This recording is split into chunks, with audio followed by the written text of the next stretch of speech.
দর্শক, নতুন অস্ত্র বের করলো ইরানের এই অস্ত্র দেখে পুরো বিশ্ব অবাক। কি এই অস্ত্র, যার ভেতর থেকে মিনি মিনি অস্ত্র বের হচ্ছে এবং সেগুলা একটা শহরকে ধ্বংস করে দেওয়ার জন্য যথেষ্ট। আর বর্তমান আবার নতুন করে যে মিসাইল লঞ্চ করছে ইরান, সেটি দেখার পরে রীতিমতো চমকে যাচ্ছে গোটা বিশ্ব। তাহলে কি ইরানের অস্ত্র ভান্ডার খুলে দেওয়া হচ্ছে? ভয়ঙ্কর ভয়ঙ্কর সব অস্ত্র নিয়ে হঠাৎ কেন ইরান হাজির হলো? তৃতীয় বিশ্বের ধামামাকে বাঁচতে শুরু করলো। ইসরায়েলের গুরুত্বপূর্ণ শহর পেইটা তিকভা, সেখানে আমাদের ইরান থেকে উপহার হিসাবে গিয়েছে কি শক্তিশালী ফ্র্যাগমেন্টেশন ওয়্যারহেড সহ। ওয়্যারহেড এটা যখন কোথাও গিয়ে টাচ করার পরে বিশাল এলাকা জুড়ে চাইল্লা অর্থাৎ আসারটা খায় এক জায়গায়, পরে মশামাছির মতন ছিটায় যায়, সেখান থেকে ছোট ছোট ছোট ছোট মিনি অ্যাকশন হয়। যদি আজকে উত্তর কোরিয়া ওনার বাড়ির পাশে 4টে বোমা মারে, কিম জং উনের ইচ্ছা হয়, তখন ডোনাল্ড ট্রাম্প কি করবেন? খেলা এখন অন্য লেভেলে চলছে। নতুন নতুন যে সকল অস্ত্র বের করছে ইরান, তা দেখে রীতিমতো অবাক হয়ে যাচ্ছেন যুক্তরাষ্ট্র। ডোনাল্ড ট্রাম্প কল্পনাও করতে পারেনি ইরানের কাছে এমন সব অস্ত্র রয়েছে যা দিয়ে যে কোনো দেশকে মুহূর্তের মধ্যে ধ্বংস করে দেওয়া সম্ভব। এবার ডোনাল্ড ট্রাম্প নিচেই পড়লেন সেই বিপাকে। ইরান তাহলে এত বছর ধরে তাদের যেই অস্ত্র ভান্ডার মজুত করেছেন, সেখানে আরও কি কি ধরনের অত্যাধুনিক অস্ত্র রয়েছে আল্লাহই ভালো জানে। এজন্য নতুন সিদ্ধান্ত নিতে এসেও চরম বিপাকে পড়ে যাচ্ছেন ডোনাল্ড ট্রাম্প। তাহলে কি ভুলই করলেন? স্ত্রীর কথা শুনে নিজের পায়েকে নিজেই কুড়াল মারলেন। এবার কি হবে এই ডোনাল্ড ট্রাম্পের? বিস্তারিত দেখুন আজকের এই ভিডিওতে। নতুন যে সকল অস্ত্র নিয়ে আসছে, জিনিসটা হচ্ছে অনেকটা ধরেন মানে বাংলাদেশে অনেকগুলো ফলের সাথে তুলনা করা যায়, তবে আমি আনারের সাথে তুলনা করতে চাই। কেন করতে চাই? ইসলির হৃৎপিণ্ড যেটাকে ধরা হয়ে থাকে, অর্থাৎ যে কোনো দেশের একটা রাজধানী যেমন গুরুত্বপূর্ণ, আবার ওই রাজধানী বা বাংলাদেশ তো রাজধানী বেসিস, কিন্তু পৃথিবীর উন্নত দেশগুলো বিভিন্নভাবে নিজেদের কর্মকাণ্ডগুলো, গবেষণা কেন্দ্রগুলো, পরমাণু কেন্দ্রগুলো, মানে এটা সেপারেশনও রাখে। তারপরেও কয়েকটা জোন থাকে যেগুলো সবগুলোর মা হিসাবে কাজ করে। কথা বলছি ইসরায়েলের গুরুত্বপূর্ণ শহর পেইটা তিকভা। সেখানে আমাদের ইরান থেকে উপহার হিসাবে গিয়েছে কি শক্তিশালী ফ্র্যাগমেন্টেশন ওয়্যারহেড সহ। তো কি এই ফ্র্যাগমেন্টেশন ওয়্যার? খুশি লাগে না? শেয়ার করেন। এটা হচ্ছে বিস্ফোরক যুক্ত ক্ষুদ্র কণা বহনকারী, অর্থাৎ যে ইয়ার দিকে হয় না, যে ধরেন আমরা যখন আতশবাজি ফুটাই, ছোট্ট একটা আতশবাজি উপরে গিয়ে বিশাল একটা আকার ধারণ করে, তাই না?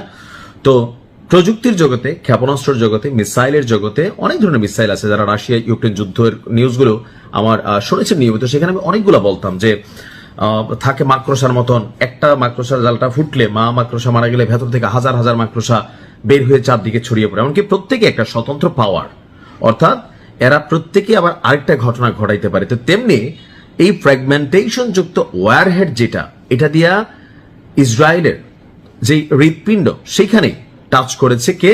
ইরানের ক্ষেপণাস্ত্র। আপনাদের গতকালকে বলছিলাম যে হাইপারসোনিক মিসাইল যখন ইরান ব্যবহার করা শুরু করছে, তখন বলছে যে আমাদের কাছে আরো জিনিস আছে। এমনকি অতীতের সকল রেকর্ড ভেঙে দিয়ে 13তম দফায় অভিযান চলল।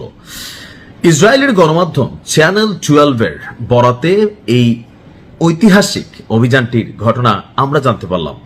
এর পাশাপাশি টাইমস অফ ইসরায়েল তারা এক প্রতিবেদনে নিশ্চিত করেছে যে ক্ষেপণাস্ত্রটির ধ্বংসাশেষ এবং এর ভেতরে থাকা মারাত্মক ধাতব কণাগুলো শহরের একটি বিশাল অংশে ছড়িয়ে পড়েছে। ওই যে মা মাকড়সার মতন দেখছেনই তো, মা মাকড়সা যখন মারা যায় তো তার পেট ছিঁড়ে শত শত মাকড়সা চারদিকে মিনি মিনি মাকড়সারা ছড়িয়ে পড়ে, তারা আবার স্বতন্ত্র অ্যাক্টিভেট ভূমিকা কাজ করে। তো এরকম ইরান যেটা মারছে, ওইটাও যেখানে যাচ্ছে সেখানে আবার মিনি মিনি ঘটনা ঘটাচ্ছে। অ্যাজ এ রেজাল্ট শহরের বিশাল একটা অংশ এটার মাঝখানে চলে আসছে। তো আপনার এতে ওই অঞ্চলের বেশ কিছু স্থাপনা, জানমালের ব্যাপক ক্ষয়ক্ষতি হয়েছে। হামলার পর পুরো শহর জুড়ে আতঙ্ক ছড়িয়ে পড়েছে এবং জরুরি উদ্ধারকারী দলগুলো দ্রুত ঘটনাস্থলে দৌড়াদৌড়ি করছে। প্রাথমিক রিপোর্টে এখনো অনেক কিছুরই সত্যতা স্বীকার করেনি আইডিএফ।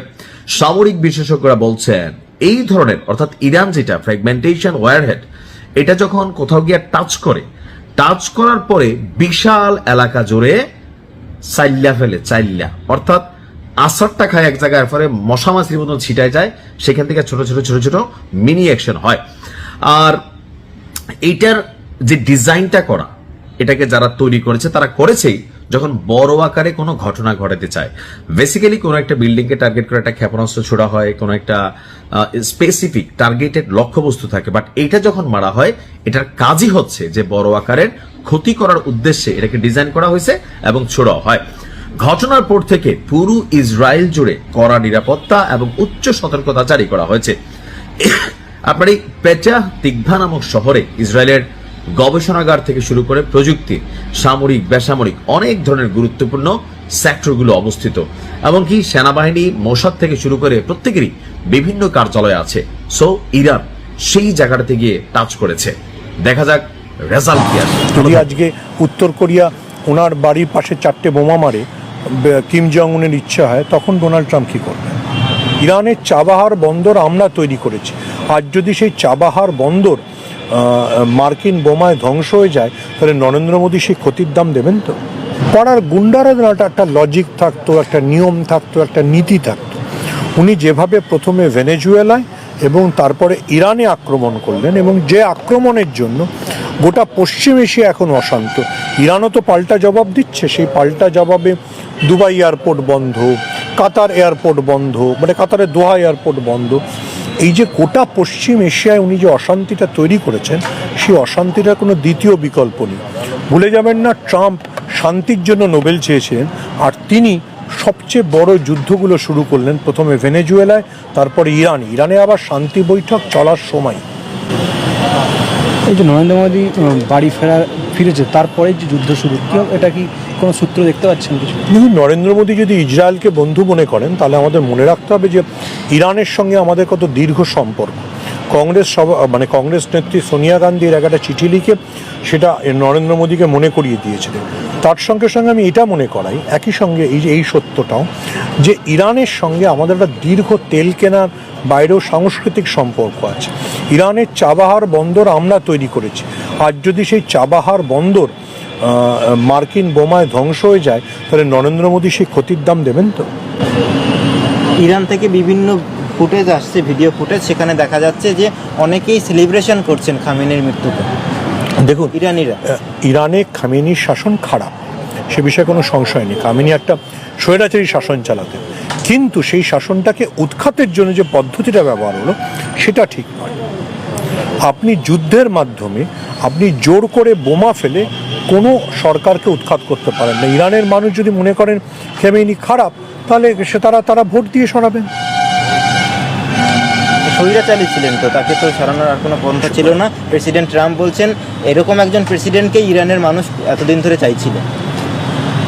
যদি উনি মনে করেন যে খামেনি স্বৈরাচারী ছিলেন, সেই জন্য খামেনিকে বোমা ফেলে সরানো উচিত, তাহলে ওনাকে যারা স্বৈরাচারী মনে করবে তারা ওনার বিরুদ্ধে বোমা মারবে, তখন উনি সেটাকে অ্যাকসেপ্ট করবেন তো?